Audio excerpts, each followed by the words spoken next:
Selamat malam, Bapak Ibu. Perkenalkan, saya Rizky Didi Yosua Subekti dengan NIM 2702351481 dengan presentasi untuk ujian akhir semester kewarganegaraan atau karakter building dengan judul yang telah diangkat bersama dalam kelompok, yaitu penanganan isu energi bersih dan terjangkau dalam mewujudkan Sustainable Development Goals atau SDGs melalui program pemanfaatan solar panel menjadi energi terbarukan. Latar belakang, mengapa perlu diganti energi dengan bahan bakar fosil? Yang pertama, bahan bakar fosil seperti batu bara, minyak bumi, gas alam terbentuk jutaan tahun sehingga cadangannya terbatas. Penyebab utama pemanasan global yang memicu kenaikan suhu, cuaca ekstrim, dan pencairan es kutub. Selanjutnya, asap hasil pembakaran mengandung sulfur dioksida, nitrogen oksida, dan partikel halus yang berbahaya bagi paru-paru dan jantung.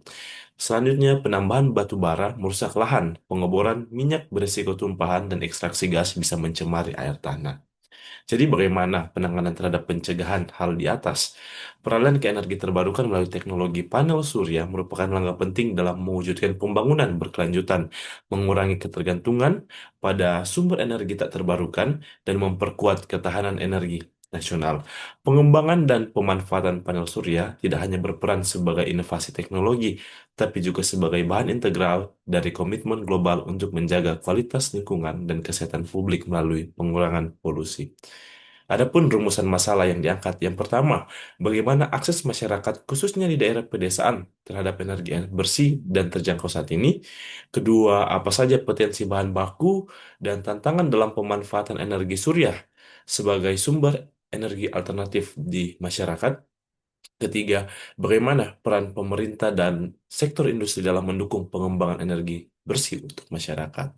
Tujuan pun dibagi dua. Yang pertama, untuk masyarakat, memberikan pengetahuan dan pemahaman tentang energi bersih dan terjangkau, meningkatkan kesadaran tentang pentingnya menggunakan energi bersih dalam kehidupan, dan ketiga, meningkatkan peran serta mewujudkan penggunaan energi bersih dan terjangkau. Yang kedua, untuk mahasiswa terkait ketiga butir BGA, yang pertama ada self-awareness, yang kedua adaptability, dan yang ketiga collaboration. Jadi untuk hasil yang kami dapati, temuan yang pertama, bagaimana Anda melihat peran panel surya dalam mendukung transisi energi terbarukan Indonesia? Proses transisi energi terbarukan di Indonesia, khususnya yang dilakukan oleh perusahaan listrik negara berdasarkan RUPTL tahun 2025 sampai 2034, melakukan transisi dari energi tak terbarukan menjadi terbarukan. Contohnya seperti tenaga surya atau solar panel, tenaga bayu angin, tenaga air, tenaga panas bumi, dan tenaga mikrohidro. Pada saat ini, yang menjadi sumber wawancara yaitu di wilayah Tahuna, bahwa perusahaan listrik negara lebih fokus pada salah satu tenaga surya dengan beberapa pertimbangan bahwa tenaga surya memerlukan wilayah yang lebih strategis seperti lahan yang besar dan cakupan daerah dengan intensitas yang tinggi dan terbuka, contohnya seperti daerah kepulauan. Di sisi lain, panel surya berperan dalam transisi energi baru terbarukan karena tidak memerlukan bahan bakar fosil yang seperti di latar belakang bahwa bahan bakar fosil sewaktu-waktu akan habis. Dan panel surya juga tidak menghasilkan limbah, emisi gas, atau sampah, juga tidak mencemarkan lingkungan. Yang kedua, apa tantangan utama yang masih dihadapi dalam penerapan panel surya, baik dari sisi teknis maupun kebijakan? Dari hasil wawancara ini dapat bahwa hal teknis, infrastruktur tenaga surya memerlukan biaya yang cukup mahal atau investasi karena teknologi yang semakin maju, sehingga nilai investasi awal akan sangat besar. Namun, di sisi lain, tidak akan ada biaya berjangka seperti biaya bahan bakar yang dipakai secara berkala. Seperti untuk mengoperasikan panel surya, tidak diperlukan seperti solar ataupun hal-hal yang dapat membangkitkan. Karena kita hanya memerlukan cahaya matahari atau intensitas yang tinggi untuk dapat mengoperasikan panel surya. Dalam hal kebijakan juga berpengaruh khususnya pada perizinan penerapan panel surya. Dalam hal ini, pembangkit listrik tenaga surya dibutuhkan kualifikasi yang baik untuk membangun panel surya. Yang ketiga, bagaimana kesiapan masyarakat dan sektor swasta dalam menerima serta mengintegrasikan panel surya ke dalam sistem energi mereka.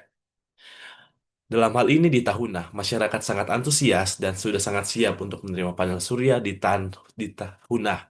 Bahwa dalam hal ini lebih luas cakupan daerah yang dapat terlistriki. Itu berarti bahwa masyarakat lebih bisa memanfaatkan listrik dalam jangka panjang karena tidak akan ada pemadaman bergilir. Pembangkit listrik tenaga surya juga sangat membantu dalam hal menambah kuantitas jumlah listrik di daerah serta lebih ramah lingkungan dari limbah-limbah yang ada seperti emisi gas maupun limbah CO2. Maupun dalam hal kebisingan juga yang diakibatkan oleh mesin diesel jika ada PLTD pembangkit listrik tenaga diesel mengurangi hal tersebut karena tenaga surya tidak menghasilkan kebisingan yang dapat mengganggu warga sekitar. Dari pihak pemerintah pun siap dengan mengintegrasikan ke panel surya, yaitu dengan memperhatikan jangka panjang penggunaan panel surya, bahwa dibutuhkan perhatian khusus dalam merawat dan memelihara peralatan agar dapat diinvestasikan jangka panjang dan meminimalisir terjadinya gagal operasi akibat kerusakan atau ketidaksiapan peralatan. Yang keempat, apa langkah-langkah strategis yang Anda rekomendasikan agar pemanfaatan panel surya bisa lebih optimal di masa mendatang? Pada saat ini pemerintah concern dalam pembangunan solar panel, dalam hal ini PLTS, pembangkit listrik tenaga surya, di mana setiap masyarakat berhak merasakan listrik yang sama, baik kita yang di perkotaan maupun masyarakat yang ada di daerah kepulauan. Karena itu pemerintah mengatur langkah strategis dalam hal pemanfaatan daerah dengan intensitas cahaya yang tinggi, serta wilayah yang terbuka agar menjadi salah satu pendorong kelistrikan di masyarakat. Dalam hal lain, di masa mendatang, jika terus dimanfaatkan solar panel, maka lingkungan dapat terhindar dari pencemaran akibat penggunaan bahan bakar fosil, yang tentunya solar panel sama sekali tidak menghasilkan limbah emisi gas karbon, serta yang terpenting adalah ramah lingkungan. Jadi, apa sih solusi yang dapat saya tawarkan untuk judul pada judul pada hari ini, yaitu untuk mendorong pemanfaatan panel surya secara lebih luas, perlu dilakukan sosialisasi dan edukasi yang intensif agar masyarakat dapat memahami manfaat energi surya bagi lingkungan dan ekonomi. Pemerintah juga dapat memberikan insentif atau subsidi untuk mengurangi biaya investasi awal, serta mendorong pengembangan teknologi agar panel surya menjadi lebih efisien dan terjangkau. Selain itu, kerjasama antara pemerintah, pihak swasta, dan masyarakat sangat penting untuk mempercepat adopsi energi bersih ini, yang harus diiringi dengan pemantauan dan tentunya evaluasi berkala guna memastikan program berjalan efektif dan memberi dampak positif yang berkelanjutan. Adapun refleksi pribadi yang saya dapatkan dari pembuatan judul bersama dengan kelompok. Yang pertama dari judul, saya mendapatkan kesadaran akan lingkungan, bahwa pentingnya kita untuk menjaga lingkungan kita seperti mulai peduli dengan energi yang kita pakai, dengan mengurangi energi-energi tak terbarukan yang dapat menghasilkan limbah ataupun emisi gas, dan mulai beralih dengan energi-energi yang terbarukan yang tentunya dapat memperpanjang ataupun mengurangi pencemaran lingkungan yang ada. Yang kedua, peduli terhadap sekitar. Sikap kepedulian di zaman teknologi ini sangat minim didapati karena masing-masing pribadi sudah fokus dengan pribadi dan seakan-akan sudah tidak peduli dengan sekitar. Dari refleksi pribadi, saya percaya bahwa kepedulian terhadap sekitar sangat penting supaya kita dapat saling memerhatikan, dan dengan saling memerhatikan kita dapat memanusiakan manusia yang ada di sekitar kita. Yang kedua, dalam kelompok diperlukan kerjasama, bahwa tanpa adanya kerjasama tidak akan tercapai tujuan kita. Jika kita ingin berjalan cepat, kita bisa berjalan sendiri, tapi jika kita ingin melangkah jauh, berjalanlah bersama, yaitu dengan bekerja sama. Yang kedua, yang terakhir adalah saling tolong menolong. Tentunya dalam sebuah kelompok, jika tidak ada sikap saling tolong menolong, maka hanya acuh dan tak acuh yang akan terjadi. Karena itu diperlukan sikap saling tolong-menolong supaya saling memberikan dampak, bukan hanya memberikan keuntungan pribadi antar pribadi, namun memberikan pengalaman, memberikan relasi supaya kita dapat menjadi dampak yang baik di masa depan.